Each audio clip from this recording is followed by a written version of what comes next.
Hi, I'm Alicia. And I'm Aubry, and this is Wine, Women, and Crafts. Boom, boom, wine, women, and crafts. Welcome to the Christmas episode! We were having far too much fun with this, of the whole Christmas tree and sparkles and Christmas shirts and stuff. Jingle bells, Zinfandel, past the cabaret. I don't know how it goes, but we'll sing anyway. Hey! Except today we don't have a Cabernet. We have a pink Moscato. So before we get to crafting, the wine review! Today we have yet another donation from my Aunt Lisa. So thank you, Auntie. You're awesome. It is a Barefoot pink Moscato from California, which is deliciously sweet. I'm going to pour this. Right up your alley. Yes. If you haven't noticed, she is a sweet wine fanatic. Moscatos, anything with sort of a sweet tinge to it, that's her favorite. I'm a little bit more of your, let's pair it with something to eat kind of gal, but we sort of split the difference on here. Yes. Anything too heavy and the crafts would come out looking very different. Yes, they would. All right. Time for the swish. Wiggle, wiggle. Not a lot of legs on this one, but not bad. Yep. The sniff. It smells like wine still. Yes, it does. Nice. Yeah. Not the most Christmassy of things, but it's pretty good. It's nice, light, sweet. I think I prefer it more in summer than in winter, but it's okay. It's got a nice sweet edge with a little bit of a bite at the end.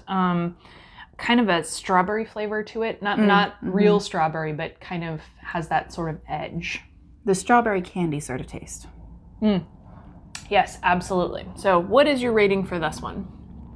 I'm going to go with like a 3.75. I like it. I'm going to go 3.5. Just because it's sweet. Yeah, it's sweet, yes. And I've had better sweet ones. Like the light Moscato we did, I like a little bit better than this one. That is true. But it's still a good dessert wine. Yes. So while you are drinking your wine, what are you crafting today, Aubry? Well, today I'm showing you how to make your very own Christmas tree out of foam core. So while you are working on that tree, I am going to be making ornaments out of all of my little scraps and doodads that I have left over from other crafts so that I can be really frugal and just make this a really fun, scrappy, sparkly, weird sort of tree, because that's what Christmas is about, is to do all the things that make you giggle. All right, are we ready? Let's get crafting. With the wine. With the wine. These are the steps for making your ornament to go on your Christmas tree. Step 1 is to gather all of your materials. You need cardboard, colored paper, hot glue gun, yarn, 8 pins, just the regular straight pins, ruler, X-Acto knife, and scissors. Step 2 is to cut out your cardboard and your colored paper. I do 2 inches square for both cardboard. I need 2 2-inch square cardboards and 1 2-inch square colored paper.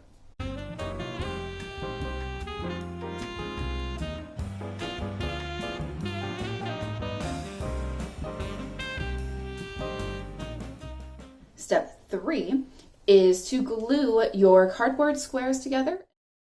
Your cardboard squares, you want to glue them so that they are at an angle to form an 8-pointed star. And then your colored paper on top of your second cardboard square. Step 4 is to push the pins on each of those 8 corners about halfway in so that you have places to anchor your yarn.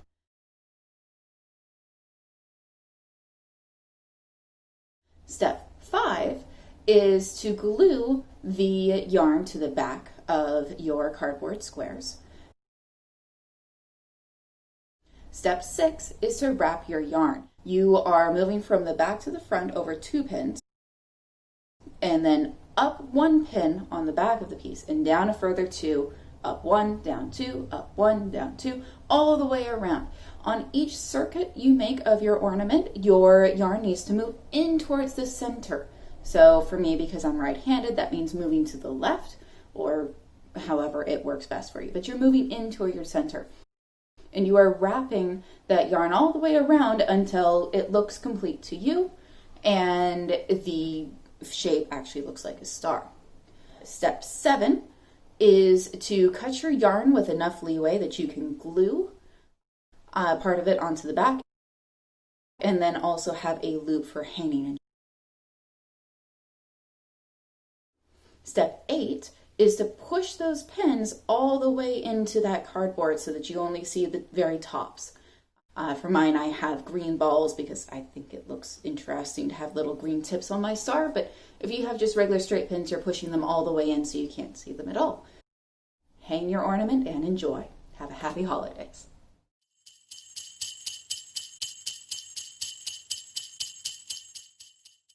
All right, are you ready to make a Christmas tree?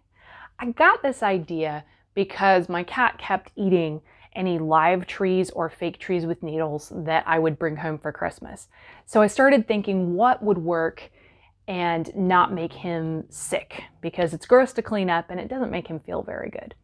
So I started thinking, well, maybe wood. And I thought wood would be a great idea because it's durable and it'll last a really long time. But in the context of this show, wood can be hard to get a hold of. You might not have the jigsaw or the skills to be able to do that. And there's a whole safety unit that I'd probably have to do if I did a saw on this channel. So we decided to go with foam core or foam board. You can find this at any craft store. You can even find it in some Walmarts. It's just the heavy duty foam board that you would use for like a science fair project. You want it to be about a 1/4 inch thick so that it's got some nice heft to it. Otherwise, it'll have a tendency to go limp out over time. So the first thing you want to do when you get started with this is to gather your materials. That's going to be your foam core. That's going to be a measuring implement. That can be a ruler or dress tape or however you prefer to measure. And then you're also going to need an X-Acto knife and maybe a glass if you want to make your holes for your ornaments uniform. And that's pretty much it. There's not a lot of materials here, but it is a lot of work. Keep in mind, you will need some patience for this one. And that's half of crafting, right? It's not about how much talent you have, it's how much patience you have to actually complete the project. After you've got your materials together, the first thing you're gonna do is do a measurement of your foam board and see about how long it is. Now, in my case, it was 30 inches long, so I cut that up into 5 sections of 6 inches each. So what I did was I sort of made those section marks and decided that the base of the tree was going to be about 6 inches deep, and I wanted it to match widthwise as well, so it's 6 inches across. And then each section for each tier of the tree is 6 inches as well.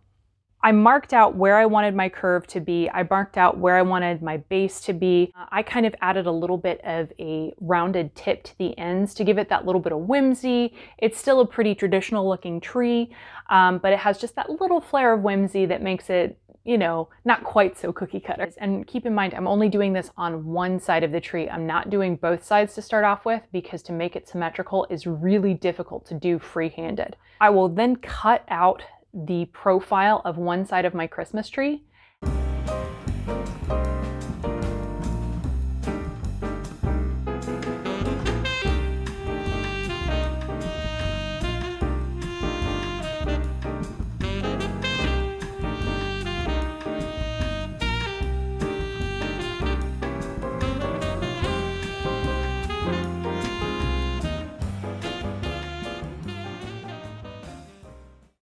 And then I'll use that as a template. The nice thing is I have the square edge to match it up to.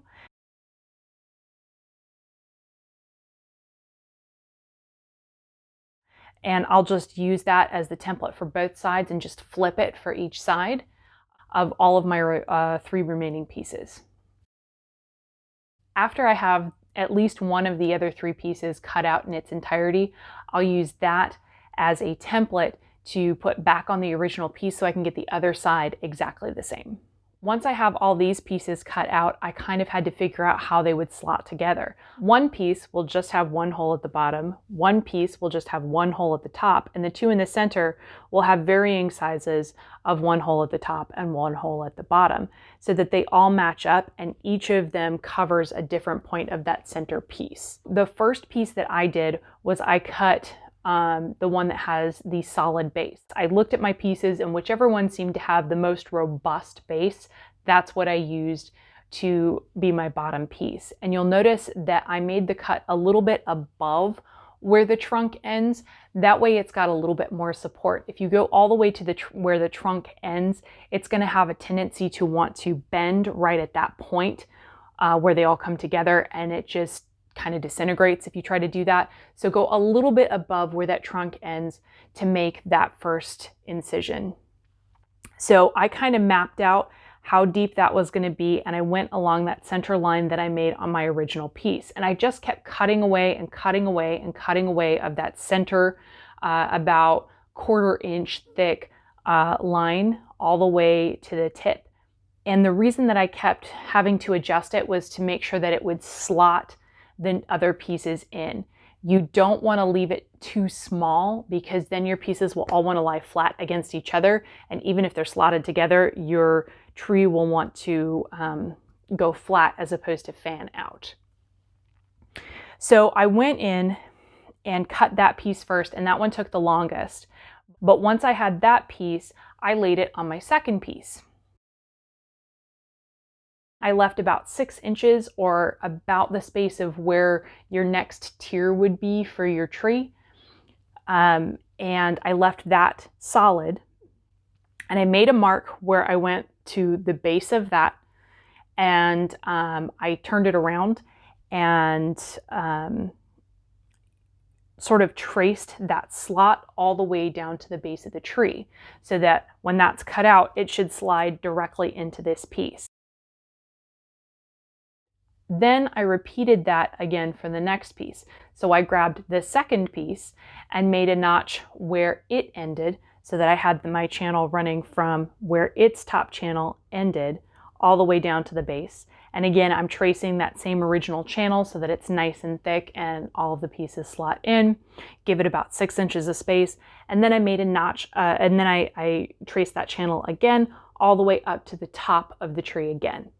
And then for the last piece, it's just going to have the bit at the top open.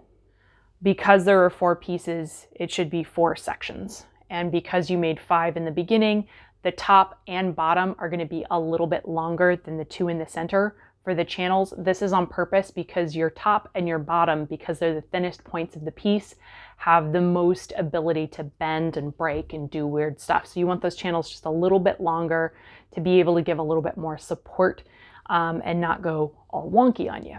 And as I'm going, please remember, I'm slotting these in. It's proof that it will actually stand up, that they're all in good shape. You can always cut away, but you can't add to, so keep that in mind when you're cutting your pieces. So after I've cut my channels, I go to cut the holes for the ornaments.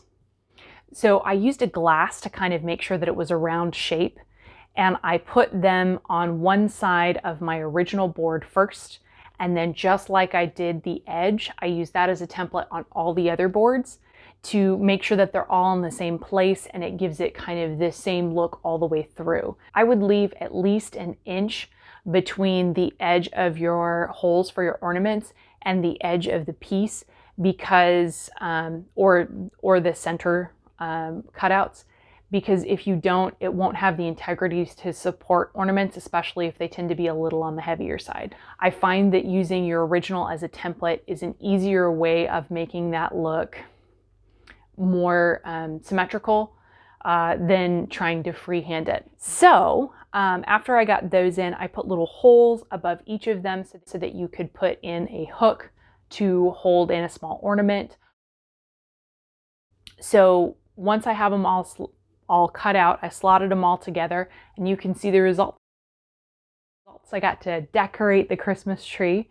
My boyfriend gave me all of his ornaments. You'll notice a large number of horns in the center.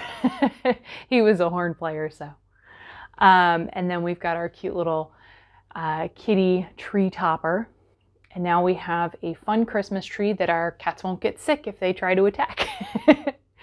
I hope you've enjoyed making this Christmas tree project with me. I would love to see how yours turns out if you attempt it. Please let me know, whether it's on Wine Women and Crafts or you message my Instagram. I just love to see if anybody else tries this crazy thing. Welcome back, and thanks for joining us on this episode. On this episode, I showed you how to make a very cute little Christmas tree ornament. I only showed you the one, but I made a whole bunch. So check out my blog with the link in the description for the rest of how to do that. And I showed you the cute little foam core Christmas tree that you can put those all on. But for right now, thank you so much for watching our 2020 season. It has been a lot of fun crafting and tasting with you, but we need your comments to know if we're going to keep on doing this in the new year. So please let us know if you'd like to keep on crafting and tasting and doing shenanigans with us in 2021. But for right now, happy holidays. Thanks for joining us. And a happy new year. Boom, boom, wine, women and crafts.